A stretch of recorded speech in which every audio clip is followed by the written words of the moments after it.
ITV News in the Tyne region with Amy Lee and Ian Payne.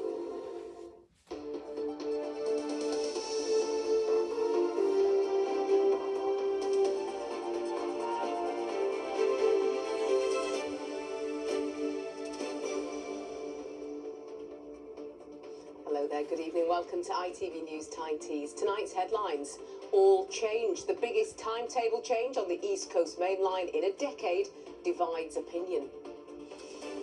Financial review. Richmond MP Rishi Sunak recalling when he was in charge of the purse strings during COVID. Sunderland 1, visitors 0. The first Premier League Wear Tyne derby in years ends with red and white bragging rights. And Polar Express. Santa joins the celebrations as the Northumberland line marks a year after being brought back in service.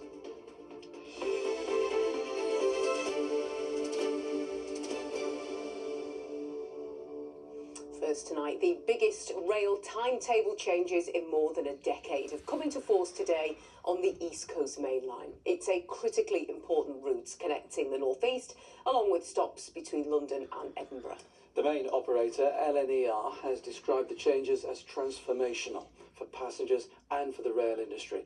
The government's investments bringing more services, jobs and economic benefits. However, some smaller stations in our region appear to have lost out, with some services reduced or cut altogether. Our reporter Johnny Blair is at Newcastle Central Station and can tell us more about today's changes. Johnny. Amy, as you say, it's been described as the biggest uplift in years to the East Coast Mainline. The main corridor, of course, goes from London King's Cross to Edinburgh, stopping and incorporating along the way in the North East: York, Northallerton, Darlington, Durham, Newcastle, Morpeth, Almouth and Berwick. But various services and lines do run across and around it. Now, the main changes are to LNER services. A lot of positives. But behind the headlines, there are certainly some passengers who say they've been left, well, feeling a little stranded. 10,000 additional services a year, 60,000 extra seats a week, and a £105 million economic boost. That's what the wider changes will bring, according to LNER, the company with the biggest shake-up on the line. This is a transformational timetable for the North East and has seen us adding a third service between London King's Cross and Newcastle. So that's 3 trains an hour and it allows us to speed up and have a faster service between Edinburgh, Newcastle and London. So a real boost. That's 10,000 extra services a year or 60,000 seats a week additional on the East Coast Mainline. However, at some stops along the track, there is a sense of being passed by. Morpeth and Berwick are seeing fewer LNER trains to and from London, to the frustration of this voluntary pro-rail campaign group. Changing trains is wasted time for business, because typically you've got to pack up your laptop 10 minutes before you get to the station where you're changing. You might then be waiting at a platform for 20 minutes. It's then another 5 minutes to get on the next train, settle into your seat and get your computer out again. So that's a good 30 minutes of wasted time there. And that, to me, is not a good trade-off with cutting 3 minutes off the journey time from London to Edinburgh. In Morpeth, people we spoke to had hoped for more. It's part of a long-term trend where rural communities, small towns like Morpeth, get far fewer services than big cities.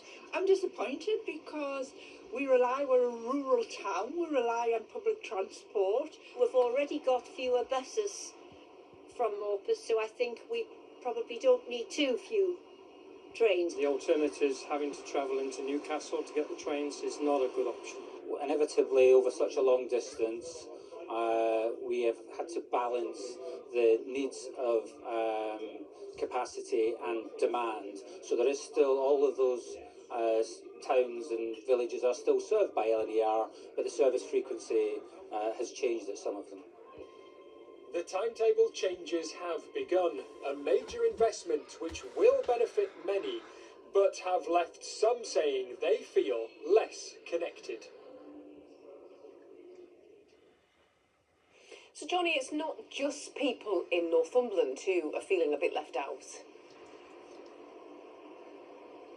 Indeed, as you say, Amy, some LNER services from Durham to Edinburgh have been cut. That's led to criticism from the city's MP, who said today that changes are, quote, prioritising the speed of journeys from the largest cities such as London or Edinburgh at the expense of some intermediate ones like Durham. Now, LNER says that Durham still has connectivity to Edinburgh via cross-country, and direct services still do exist, and it has increased services to London.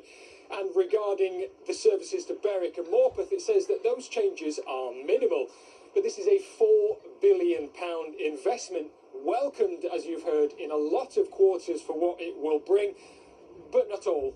And perhaps how much you're welcoming it could depend on exactly where you live. OK, Johnny at Newcastle Central Station this evening. Thank you very much.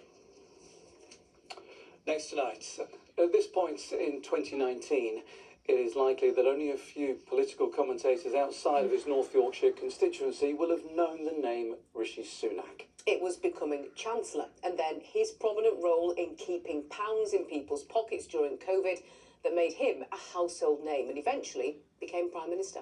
Well, today Rishi Sunak has been discussing those days with the COVID-19 inquiry.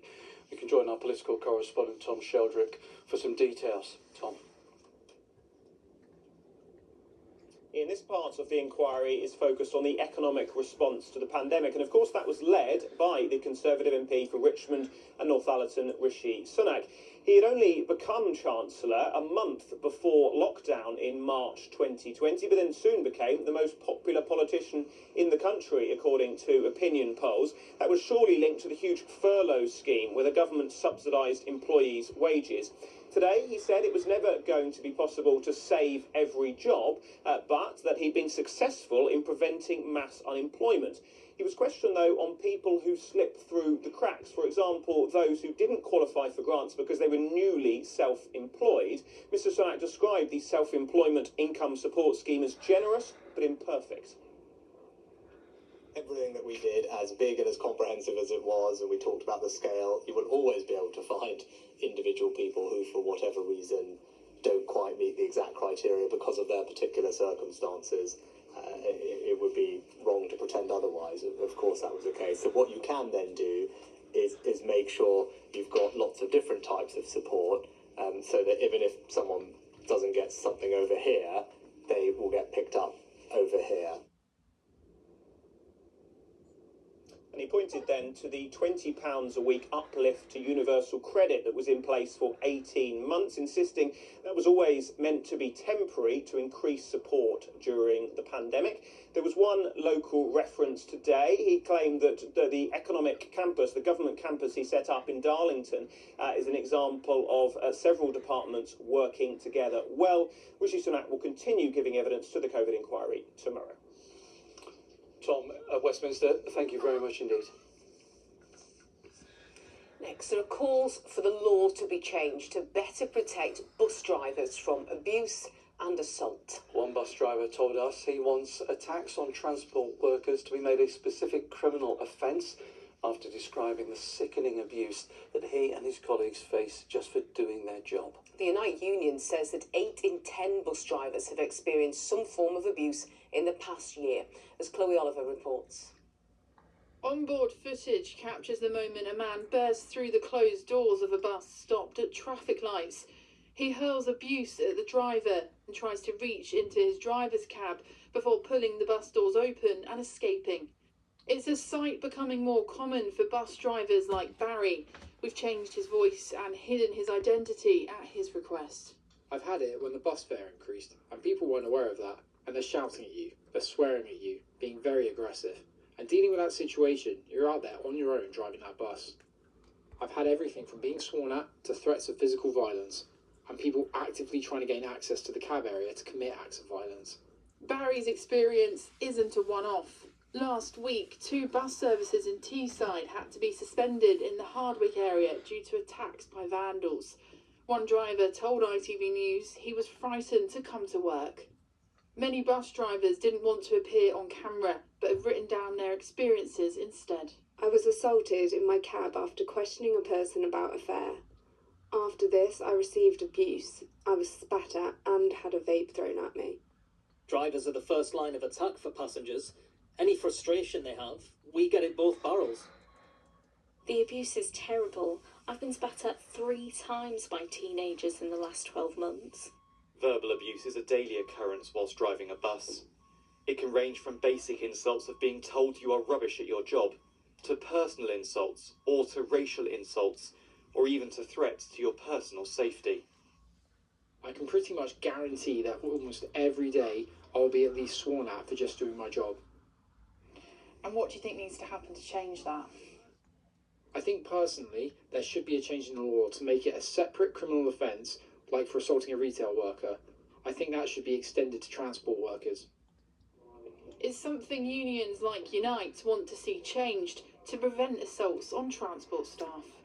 We get reports quite regularly of drivers being physically assaulted or people trying to break into the driver's cab through the assault screens to attack them. People need to understand that there is a consequence for assaulting a transport worker and a bus driver.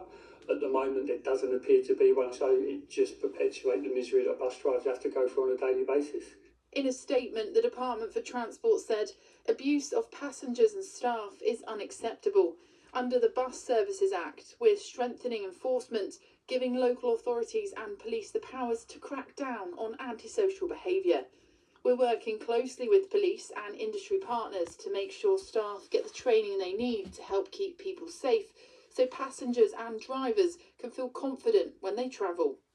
8 in 10 bus drivers say they've experienced some form of abuse in the last year. Unions want to see better safeguarding measures to protect those bus drivers who help keep our communities connected. Chloe Oliver, ITV News. Well, a Stagecoach spokesperson told us these mindless acts endanger lives, damage vital transport services and cause significant disruption for the communities who rely on them. The continued attacks are making it increasingly challenging to sustain reliable service in the area, not only from a safety perspective, but also because buses must be taken off the road for repairs, affecting provision the following day. You're watching ITV News Tyne Tees. Still to come on tonight's programme. Simon will join us from all the fallout from yesterday's Weir Tyne derby. And we'll find out what Santa's been travelling by train for in Northumberland today. Now, with more cold weather no doubt expected at some point this winter, we are going to be faced once again with frozen windscreens on our cars. Now, the rules are that drivers need to make sure that all the windows on their vehicle are clear of ice before setting off. That's to be safe and legal. Experts say one thing not to do is use boiling water to get rid of the ice. That can be a very expensive mistake as it could crack the glass. So what is the best way to keep the windows on your vehicle clear? Kevin Ashford has been finding out. It is a familiar sight for motorists at this time of year, freezing temperatures causing ice-covered windows. But if you think pouring hot water on the problem is a quick remedy, then think again, because it could be a costly mistake. You're likely to end up cracking the glass. It's just one of the errors that motorists can make when faced with an iced-up windscreen, according to the director of this garage in Belmont in Durham. We see a lot of people turning the wipers on when they're frozen to the screen, which in turn breaks the linkages. It can be a really costly repair. And yeah, that's probably the main one. You know, they don't get them unstuck from the windscreens itself, which causes all sorts of problems with the mechanisms. Experts say there are some simple steps to clearing an ice-covered vehicle. Turn your car on and your blow heaters to your windscreen and just let it defrost slowly.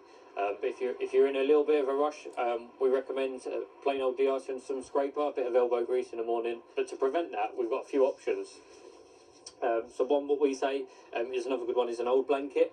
Put it over the windscreen and over the wipers, and then put it inside the door sill so it doesn't blow away. And the other one, which I actually think is an even better option, is a frost guard. So it's nice and light, goes across your windscreen and never scratches it. And you can just reset it to take it off in the morning, dry it over the day, and then it's ready to go in the evening again. One road safety charity says uncleared windows can have serious consequences. If a driver sets off without de-icing or demisting their vehicle, then that could result in a fine of £100, which can increase depending on the severity of the situation. If the driver causes a fatal collision because they haven't been able to see up the road clearly, then they could be prosecuted for dangerous driving. So clearing your vehicle's windows is vital to staying safe and legal. Kevin Ashford, ITV News. The ITV Evening News continues after us at 6:30 tonight with Mary. Coming up at 6:30, the terror attack on people celebrating the first night of the Jewish festival Hanukkah on Bondi Beach. There has been an outpouring of grief for the 15 people killed. 9 have been identified. A British-born father of 5 and a 10-year-old girl among them. Here, resident doctors have agreed to take strike action this week, walking out at 7 a.m. on Wednesday. And why houseplants could be next year's outdoor garden trend due to climate change. Would you join me for those stories and more at 6:30?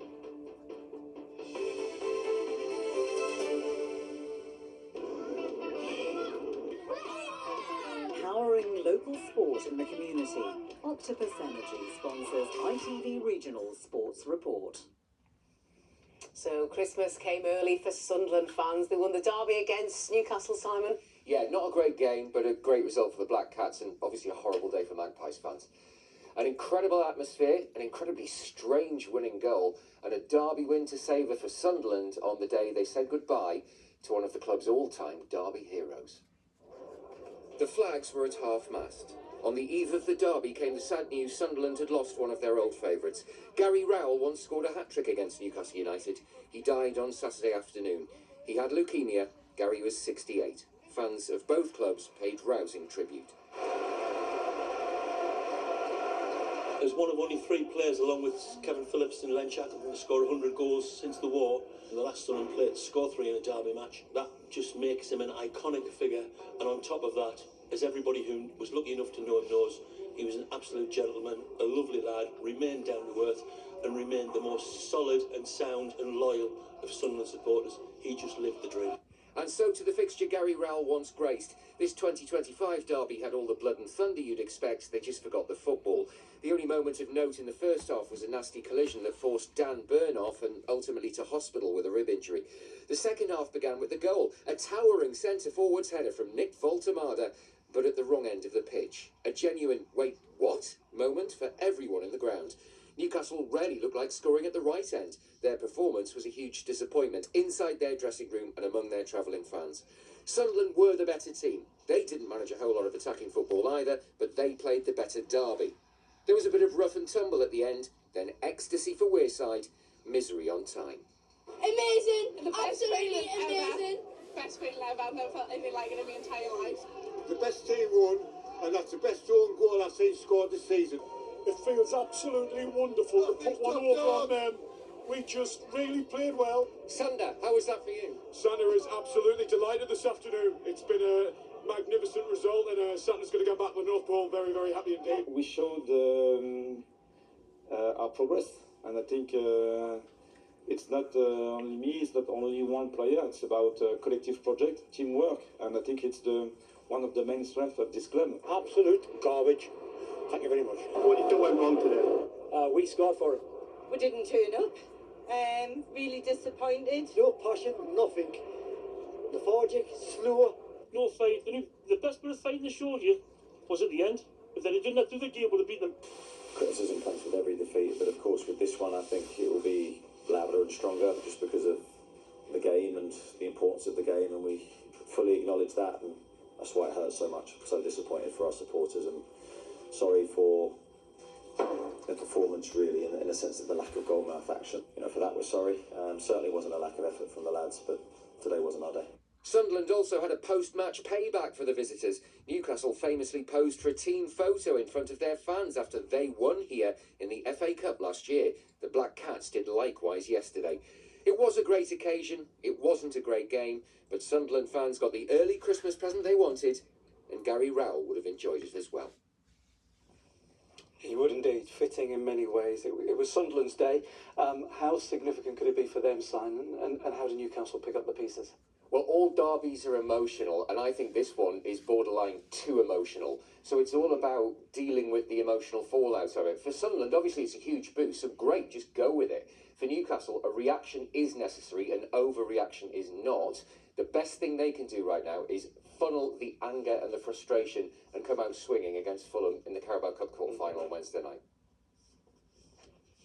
Simon, I got carried away then thinking about all that analysis in my head. I forgot that. I've got another question to ask you, which is about what could be a completely different derby. So we've had the Weir Tyne derby, but we might get Weir Tees, Tyne Tees, Tees Tyne, possibly next season, maybe, do you think? Why not? Middlesbrough, bang on course for promotion.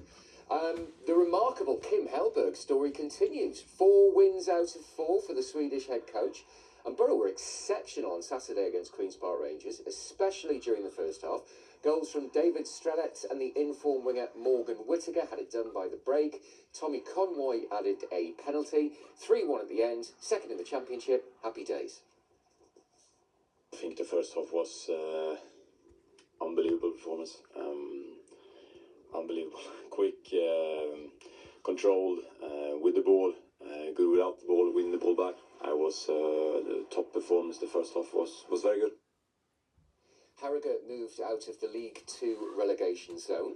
Conor McElhenney's penalty earned them a valuable point in a 1-1 draw at Cheltenham. And on the non-league scene, there was a total North East wipeout in the FA Trophy. York City lost on penalties to a Clitheroe team who play 3 levels below the Minster men. Hartlepool, Gateshead and South Shields also lost. Better news for the region in the Women's FA Cup third round. There were wins for Newcastle United, Middlesbrough and York City. Sunderland were briefly in danger of being giant killed as Derby County from the division below the Black Cats took the lead, but Sunderland bounced back to win 5-1. The end of the road for Durham, though, beaten by Sheffield United. Away from football, it's 2 out of 2 for the Newcastle Red Bulls in European competition. A late try from Murray McCallum saw them beat the South African side, the Lions, at Kingston Park. Yes, South African teams play in European rugby competitions, strange but true. And Newcastle Eagles women maintained their 100% record in Super League basketball with a win at Leicester. The men also won a trophy match against Sheffield.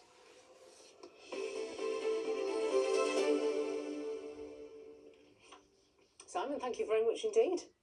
Now, we started tonight on train timetables, but let's finish on a train line that's been brought back from Tyne. Yes, a year ago, the Northumberland line came back into service. It connects places like Blyth and Ashington back directly into Newcastle. To mark it, there was a very special visitor who'd come all the way from the North Pole. Maybe not by a train, though. He did at the Sunderland game as well. Oh, yeah, he's been very busy. I'd give it away now, but yeah, true. OK, our Northumberland correspondent Tom Barton has more. Hello everybody, Merry Christmas to you. He might normally travel by reindeer-drawn sleigh, but today Santa was at Ashington Station waiting for the train, and also helping to mark a year since the Northumberland line reopened. A service popular not just with Santa, but with regular passengers as well. For going into Newcastle City Centre, it saves you a lot on parking and trying to find places to park. Parking prices. It's a nightmare to get parked in Newcastle, so it's dead easy to get through the central station, so it's good. Yeah, it's been good. It's brilliant value for money, so for us cut off in the northeast.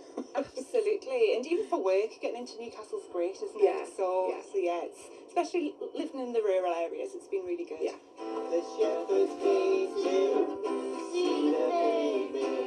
The £300 million project reopened a line which had been closed since the 1960s, and it's been used for nearly 1 million passenger journeys in its first year. Those behind it are delighted with its success.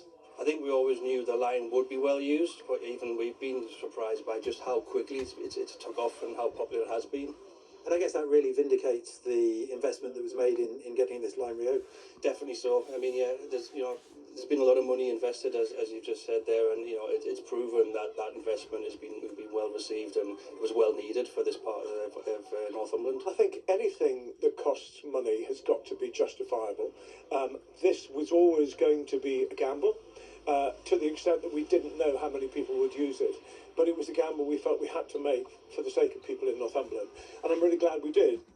As the 1337 left Ashington today, it had a very special guest on board.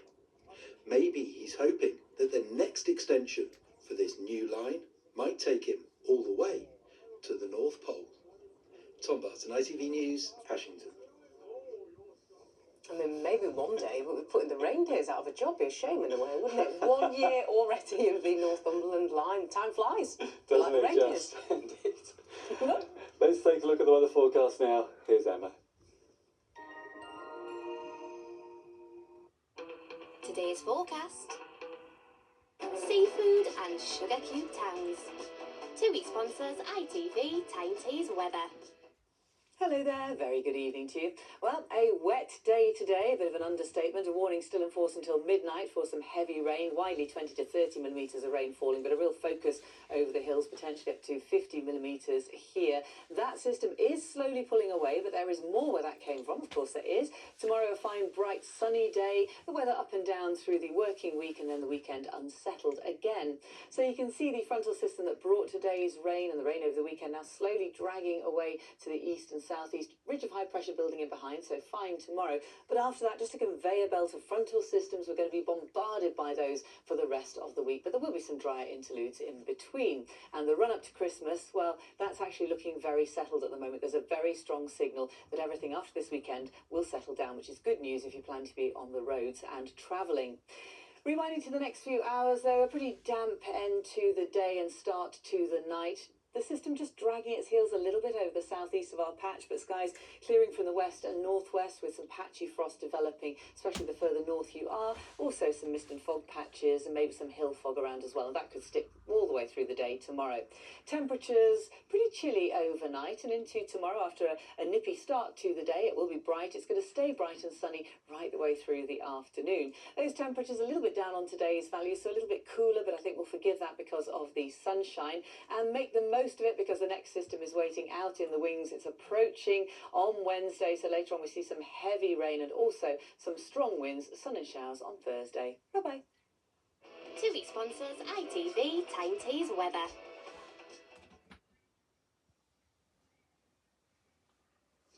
Thank you, Emma. Yeah, the weather's been pretty grim today, hasn't it? We'll blame Ross, he's not here. In just a moment, the national and the international news.